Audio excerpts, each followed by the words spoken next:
Just watching the knockout stages of the World Cup, and it dawned on the Maverick again how easy it is for teams to sit in a low block, frustrate the bigger teams, and then squeeze out a counter-attack or a penalty shootout win.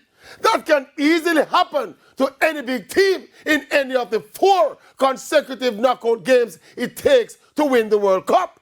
And with the way modern teams have become proficient at low block defensive organization, more and more big teams will become vulnerable to this particular strategy. But you know what this is saying though?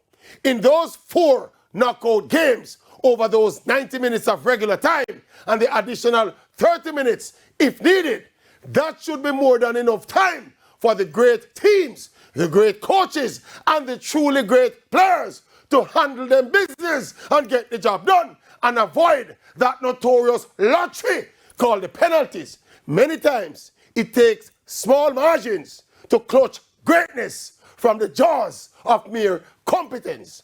Occasions like the World Cup are all about small margins and indeed fleeting moments.